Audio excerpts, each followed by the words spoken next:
Abhishek Bandyopadhyay diamond Harbour Lok Sabha কেন্দ্রের বাইরে গিয়ে প্রচার করবে না।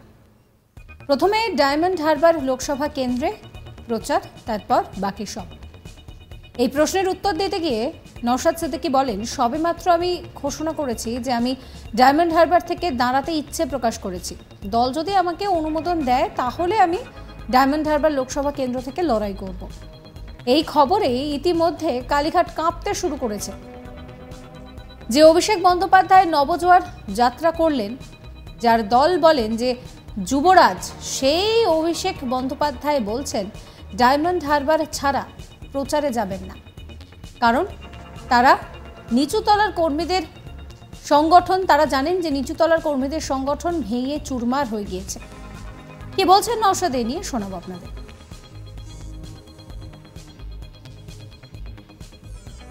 মাত্র তো আমি ঘোষণা করেছি আমি ডায়মন্ড হারবারে দাঁড়াতে ইচ্ছে প্রকাশ করেছি। দল যদি অনুমোদন দেয় তাহলে আমি ডায়মন্ড হারবারে কন্টেস্ট করব। ইতিমধ্যেই কালীঘাট কাঁপতে শুরু করেছে। যে অভিষেক ব্যানার্জি নবজোয়ার যাত্রা পাহাড় থেকে সাগর করলেন, যিনি বলেন বা যার দল বলেন যুবরাজ, সেই যুবরাজ একটা নির্দিষ্ট জায়গায় আজকে তার বাইরে যাবে না বলছেন। কারণ কি? গ্রাসরুট লেভেলে তার সংগঠনের অবস্থা তিনি ভালো করে বুঝে নিয়েছেন।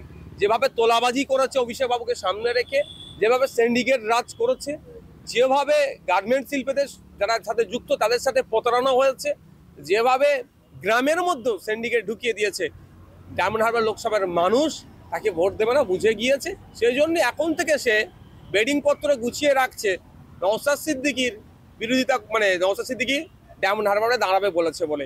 ছোট বড় মেজো সেজো নেতারা ভাষাগত তো আমার মুন্ডুপাত করছেন।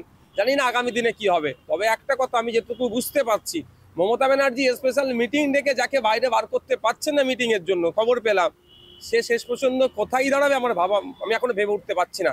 তবে নমিনেশন জমা দেওয়ার পরে আমার তো মনে হয় এই শান্তিনিকেতন থেকে বেডিংপত্র নিয়ে লোকসভা, ডায়মন্ড হারবার লোকসভার মধ্যে যে 7টা বিধানসভা আছে, 7টা হয়তো বাড়ি বানিয়ে, অর্থের তো অভাব নেই, কোথা থেকে আসছে অর্থ সেটা নিয়েও প্রশ্ন থেকে যাচ্ছে।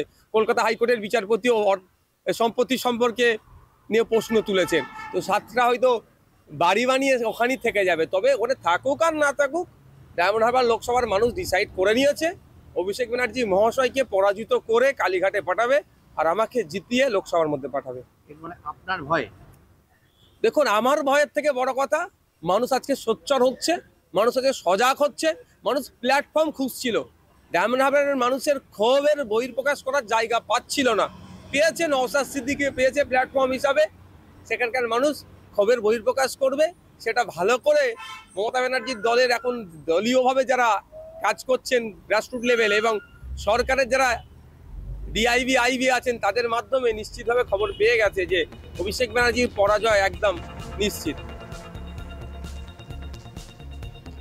রাজ্যের মুখ্যমন্ত্রী মমতা বন্দ্যোপাধ্যায় একটা শ্রেণীর ভোট সুরক্ষা করার জন্য নানা কথা বলছে। গুজরাতের দাঙ্গার পর নরেন্দ্র মোদীকে কে ফুল পাঠিয়েছিলেন? আরএসএস এর প্রধান মোহন ভাগবত আসলে তার দেখাশোনার জন্য কে আগে মন্তব্য করেন? অমিত শাহ কলকাতায় আসলে সৌরভ গাঙ্গুলির বাড়িতে কি খাবেন সেই মেনুও মমতা বন্দ্যোপাধ্যায় ঠিক করে দেন। ভোটের জন্য বিজেপি যেরকম রাম মন্দিরকে ইস্যু করেছে, ঠিক সেইভাবেই মমতা ব্যানার্জিও ভোটের জন্য রাম মন্দিরকে ইস্যু করেছেন। তবে এই কথা আমরা বলছি না, এই বিস্ফোরক মন্তব্য করেছেন নওশাদ সিদ্দিকী।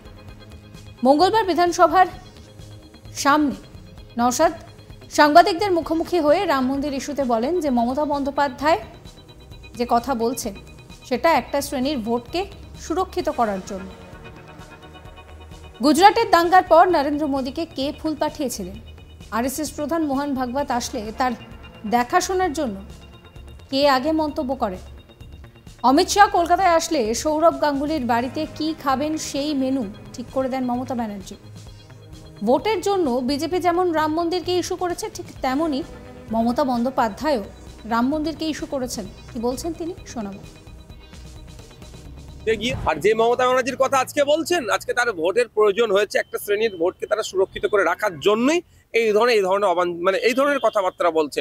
আমরা ভুলে যাচ্ছি না গুজরাট দাঙ্গার পরে নরেন্দ্র মোদীকে কে ফুল পাঠিয়েছিল। মোহন ভাগবতজি কেশিয়ারিতে আসলে তার দেখভাল করার জন্য কে আগে কমেন্ট করে? আপনার অমিত শাহজি সৌরভ গাঙ্গুলি সাহেবের বাড়িতে আসলে কি খাবেন মেনু ঠিক করে দেয় এই মমতা ব্যানার্জি।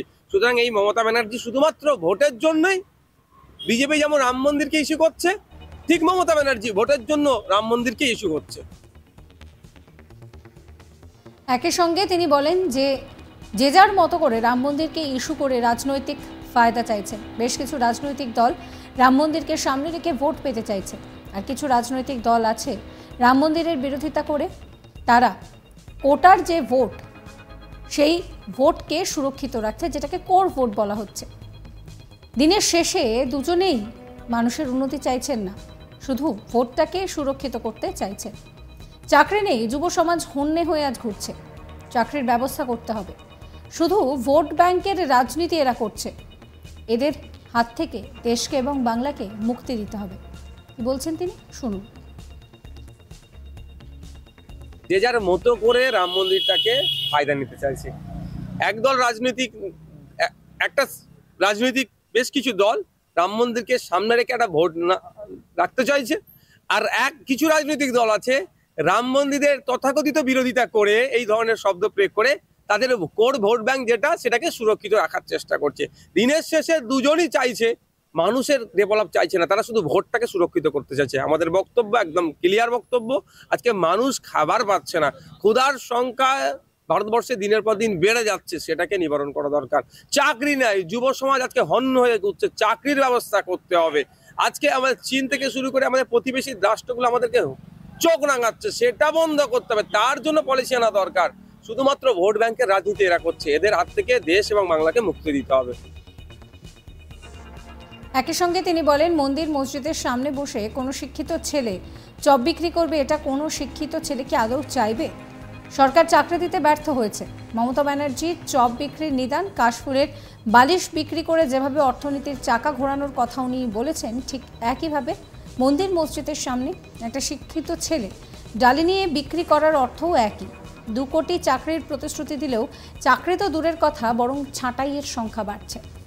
আজকে দেশে অর্থনৈতিক পরিস্থিতি কোথায়, বাংলাদেশ কোথায় পৌঁছে গিয়েছে?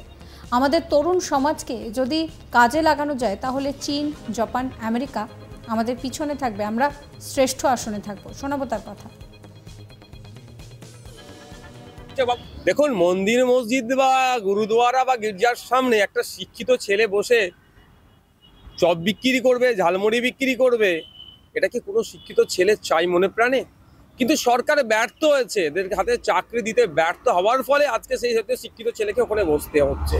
তো ব্যাপারটা এটাকে দেখিয়ে কেউ যদি বলে ভারতবর্ষের অর্থনীতির আমূল পরিবর্তন হবে, অর্থনীতির চাকা ঘুরবে, তাহলে তো আমি না বলে থাকতে পারছি না। ঠিক মমতা ব্যানার্জি চপ বিক্রির নিদান, কাশফুলের বালিশ বিক্রিটা যে ধরনের উনি অর্থনীতির চাকা ঘোরানোর কথা বলছে, ঠিক একইভাবে মন্দির মসজিদ গুরুদুয়ারা বা গির্জার সামনে একটা শিক্ষিত ছেলে পরোসা বা ডালি সাজিয়ে বিক্রি করাটা একই পর্যায়ে থাকবে। আমরা চাইব শিক্ষিত সমাজের যার যেখানে লেভেল তাকে সেই মতো চাকরির ব্যবস্থা সরকার করুক। 2 কোটি চাকরির প্রতিশ্রুতি দিলেও চাকরি তো দূরের কথা, ছাঁটাইয়ের সংখ্যা বেড়ে যাচ্ছে। আজকে রাজ্যের পরিস্থিতি বা দেশের পরিস্থিতি কোথায়, অর্থনৈতিক অবস্থা কোথায়? আমাদের পার্শ্ববর্তী দেশ বাংলাদেশের কারেন্সি দেখুন কোথায় ছিল 10 বছর আগে, আজকে কোথায় পৌঁছাচ্ছে। আফগানিস্তান ব্রিটিশ মুক্ত সেনামুক্ত কদিন হয়েছে, আমেরিকার সেনামুক্ত হচ্ছে, দেখুন তাদের কারেন্সি 2023-এ সব থেকে স্ট্রং কারেন্সির টপ লিস্টে ওরা আছে। যদি আমাদের একটা ছোট্ট দেশ হতে পারে, আর আমাদের দেশে যেটা 60 কোটি ইউথ আছে, যেটা পৃথিবীর আর কোনো দেশে নেই, আমাদের দেশে আছে 60 crore ইউথ। এটাকে যদি প্রপার কাজে লাগানো যায়, চীন, জাপান, আমেরিকা আমাদের পেছনে থাকবে, আমরা সবার পৃথিবীর শ্রেষ্ঠ আসনে থাকবো। কিন্তু দুঃখের বিষয়, আমাদের শিক্ষিত সমাজেরদেরকে কেউ চপ বিক্রির নিদান দিচ্ছে, তো কেউ কাশফুলের বালিশ বিক্রির নিদান দিচ্ছে, তো কেউ বলছে মন্দির মসজিদের সামনে ডালি বসালে অর্থনৈতিক আমূল পরিবর্তন হয়ে যাবে। আমরা এই সরকারের আমলে এখন আমরা আছি। এই ভিডিও সম্পর্কে আপনারা আপনাদের মতামত জানাবেন। সমস্ত খবরের আপডেটের জন্য সাবস্ক্রাইব করবেন আজ তাক বাংলার ইউটিউব চ্যানেলকে, ফলো করবেন আজ তাক বাংলার হোয়াটসঅ্যাপ চ্যানেল।